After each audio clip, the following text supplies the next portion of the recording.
Welcome to another episode of Final Whistle ATX. We're here at BD Riley's. My name's Wyatt. I'm here with Nick and Harley. I wanted to look at you guys, make sure I get the name right. And cheers to another episode, another game that we didn't lose. Cheers. We've only been doing this, like 6 or 7 weeks, and you're worried about, giving us the wrong names. I don't know what that's about. We're also friends off. Together. They are Hyatt.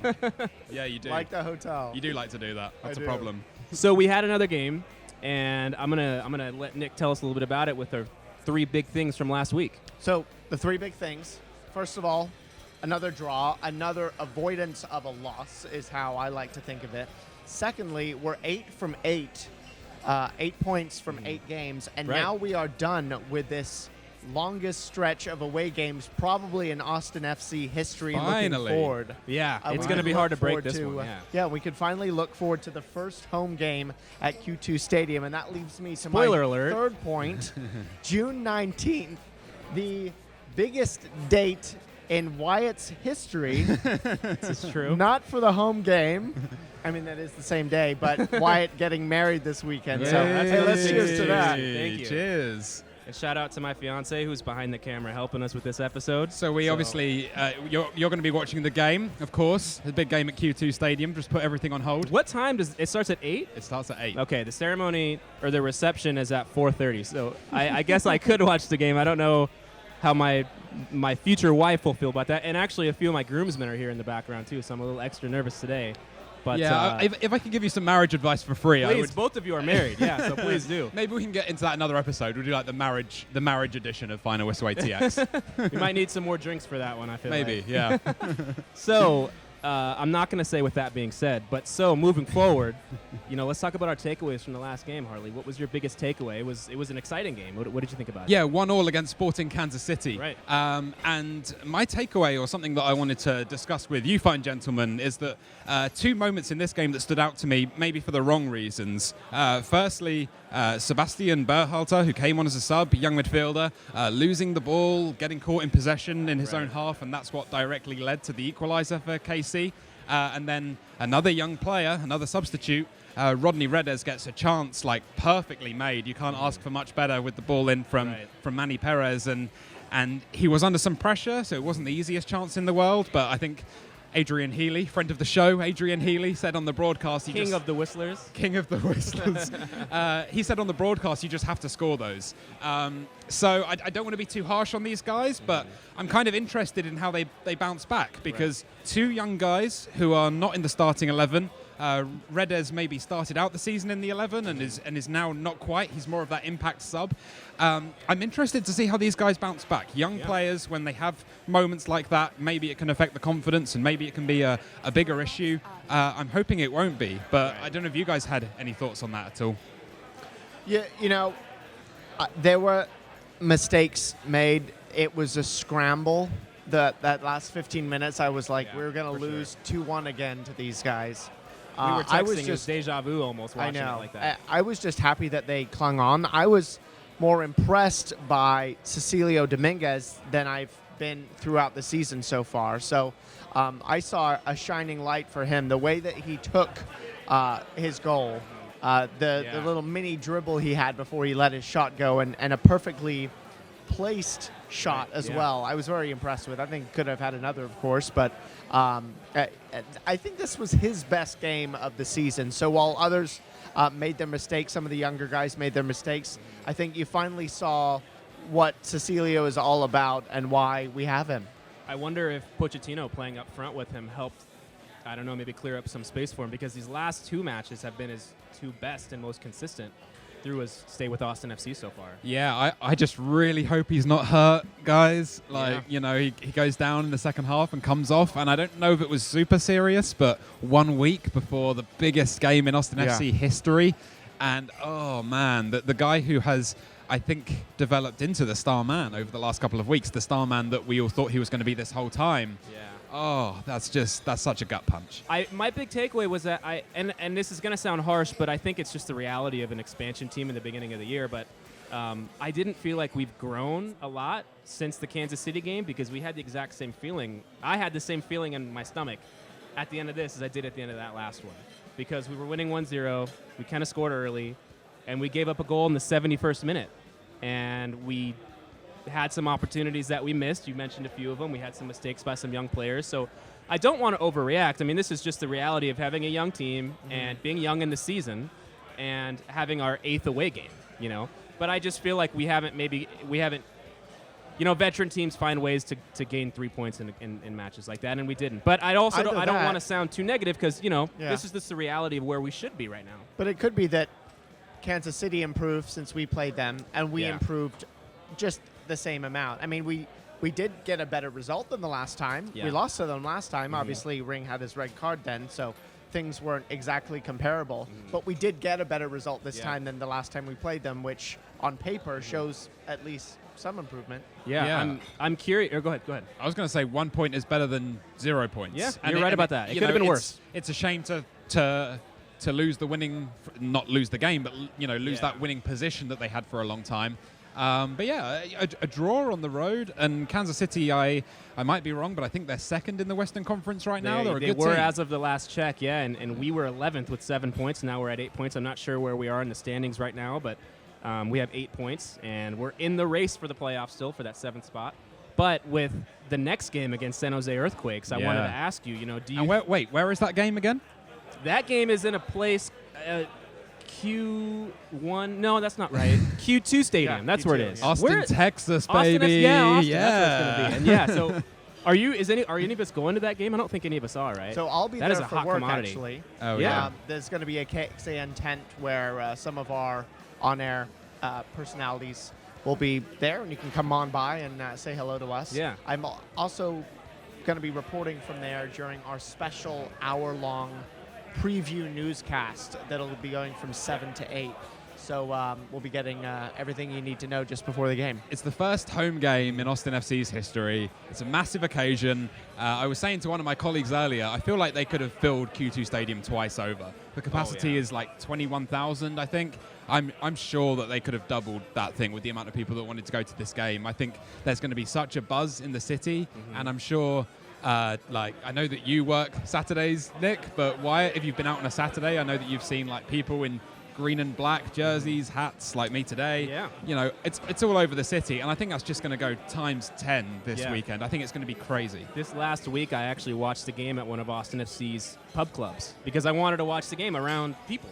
I didn't want to watch it in my living room, and it was fun. It was really exciting. I was on East 6th Street, and we scored, and the place we were at kind of went crazy. Half people are watching, half aren't, but a goal comes up and everybody's cheering, and then we score. The place goes silent for about 60 seconds. So it was really cool to experience that, and I mean, gosh, that's going to be times a million on Saturday at Q2 Stadium. That's going to be incredible to be there. My only hope is that the limited parking doesn't cause problems with people showing Limited up might too be an late for the understatement. game. Because if you don't bank on how long it's going to take you to figure out where to park and walk in, or you don't have a plan going in, then you may not get to the game on time. So just, if you're going to the game, plan ahead of time. There's several ways you can get there. Public transportation, the Pavement app, that you can pick a parking spot, because there's such limited parking there that I hope that everyone who wants to get there gets there on time. And I think we have an article up on KXAN.com that talks about things you need to know if you're going to go to the game in terms of the rules with bags and where you can park. If you're not going to drive, how you can get there. So visit KXAN.com on the Austin FC page after you're done with this episode, and after you've watched all of our last episodes, you can get your info for the Austin FC game. Just binging Final Whistle ATX all night. So I do want to say, though, that just how important it is that we have some home games. And while a game on average has been enough for us now, that's not going to be enough going forward now that we've got some home games. I think the expectation level goes up a bit, as we talked about last week. I'm glad you mentioned that, because expectation level, this, I just talked about the city being like so amped up for this. I think the crowd is going to be crazy. Like, some people have been waiting years for this game, guys. Like, it's going to be such a big occasion. Can the players deliver? It's a lot on their shoulders as a new team, 8 games into their career as Austin FC.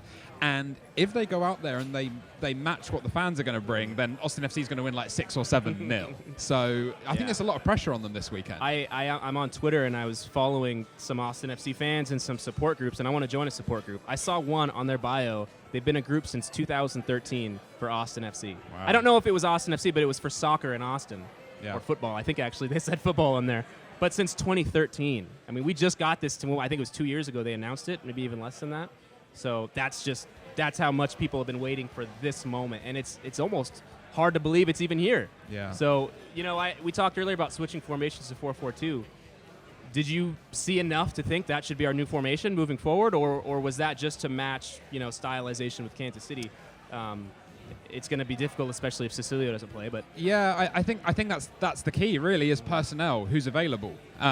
If Cecilio is out, and as of taping this right now, we don't really have a lot of information about that, and I really, really hope he plays for so many reasons. Yeah. I still think the 4-3-3 suits them better. I wonder if part of the switch to 4-4-2 was to try and get Pochettino going a little bit, because he's had a little bit of a slow start, and a lot of these guys coming in from South America, different league, different country, getting used to flying all around the US for these away games every week. It's not easy. But that's maybe not talked about enough, I feel like. It's really hard for people to just, imagine an everyday person moving to a new state, a new country. And I know that's been job. a thing with British players that have moved out here before, and some have been more successful than others in MLS, like Mr. Beckham, but others have really said that it was a real struggle with the flying around. And with Pochettino, it's been a little bit slow, so I think maybe that shift to the 4-4-2 was maybe to get him going a little bit and fire him up. So maybe that was that. I still think we see 4-3-3 Saturday. I think that's what they're most accustomed to. I think San Jose, I don't want to say they're there for the taking. I really don't, because I don't think any team is there for the taking in MLS, but they've lost 4 straight games coming into this. It's kind of perfect scenario. If this was Seattle or someone like that, you'd be a bit worried, but this is a really good chance for Austin FC to win their first ever game at Q2 Stadium. Another excellent game by Stuver, by the way. I don't think any of us mentioned that. That was he had some incredible saves there. Yeah, he's been my pick of the season so far, and he just keeps getting better. Keeps reminding me why I picked him. We'd have lost that game if it weren't for him by a few goals, right? I think. Yeah. And there's been so many instances in the past of him saving our butts. So literally, yeah. I'm very grateful for him, and certainly want him to stay healthy throughout He's the a crowd season. favorite already, and now For we're going to have a big crowd at Q2. So I think if he doesn't know already, he's going to know how much he's loved already. I think the goalkeeper kit that they released sold out instantly after they released it, because he's probably our most popular player. And I'm curious if Gallagher and Stroud are going to continue to start on the outside moving forward, because I noticed that we've been doing that these last 2 games. So all 3 of our favorite players getting some playing time is really nice to see. Shall we? We don't normally do this, but I'm kind of intrigued this week. It's a special game. Predictions. What I want you guys to throw My last out a prediction score. wasn't didn't go as I planned, but I'll let Nick. I'll let you decide I think first. Austin FC wins 2-1. 2-1. Okay. Is there any? So your family lives in San Diego. Is there any sense of you rooting for San Jose because it's the California team? No, but the only other MLS game I've been to in person was a San Jose Earthquakes game in San Jose back when I lived there. So. Loyalties, tables have turned now. I know, but Austin FC all the way. That's the fastest no I think I've ever heard. No. No. What do you think? I think that I think it's going to be 2-0. I think Austin FC is going to win 2-0, and Stuver is going to have, I think, 2 incredible saves. I don't know when they're going to happen. Which way is he going to dive for them? I think he's going to dive upper left for the first one. Wow, upper left. Upper left is going to be a right-handed save. Dive or fly? But no, I think it's going to be a 2-0 game. I think the excitement level is going to be so high. Like, the intensity in that game is going to be off the charts. I don't know if San Jose is able to have home games because of the situation in California. I really don't know. Maybe they are, but I think that this is going to be an environment that maybe they haven't seen yet this early in the year. And with the excitement, I mean, we talked about it before, it's literally palpable. Like, you can feel the energy and the excitement in Austin. So if we don't win this game, I think there's some things to be nervous about. But I think that I expect a highly intense game that's going to be 2-0. I think we cruise to victory in this one. 60% possession. I think we play our game. I think that somebody dropped Party something foul. in the background. Party foul. She got it. That's fine. I think that this is going to be a game that goes down in Austin FC history. I think the players are going to be so fired up. I think the crowd is going to be like a fire in there. I think it's going to be, the atmosphere is going to be incredible. I think it's going to be one of those moments that goes down in history. I think it's going to be 4-1 to Austin FC. I think there's going to be goals, which is not something that we really associate with this team so far. Right. But I just think there's something special is going to be brewing this week. I really think so. I think San Jose is beatable. They've lost 4 straight. They haven't played for, it's going to be 3 weeks going into this weekend. Right. So they've had a little time off. Maybe they're rusty. 4-1 is my bold claim for this weekend. So Saturday, June 19th at 8 p.m. on KXAN.com, San Jose Earthquakes versus the home Austin FC. Not even KXAN.com. This game this game is on KXAN, the NBC affiliate here in Austin. Nice save, KXAN. But go to KXAN.com to find us and all the other Austin FC content. And Nick, you customarily do our teases to social, so I'll let you finish that Well, one. I do want to say, if you're going to Wyatt's wedding, that's at 4:30, so that's a bit earlier. I'll send out the but, live stream for anybody who wants to see that and be a part of that. We would love to hear from you. If you're going to the Austin FC game at Q2 Stadium this Saturday, let us know about your experience. We'd love to talk about that next week. Use hashtag Final Whistle ATX, and we can't wait to be talking about the first home game next week. And also, if you're going to Wyatt's wedding, tweet us your questions. hashtag Final Whistle ATX. I will be checking live. I'm just as interested in wedding questions as I am soccer questions for next week. But seriously, congratulations, my friend. Yeah. It's really exciting. We'll have to have an update next week on how everything went. It's a little stressful right now, but this time... Are you even here next week? Are we doing 2-man show next week? I don't know. That's something. That's a tease right there. Stay tuned to find out. So, that's all we got today, but this has been awesome, and I cannot wait for Saturday again, June 19th at 8 p.m. on KXAN, Austin FC against San Jose. Cheers, guys. Cheers. Cheers. See you next week.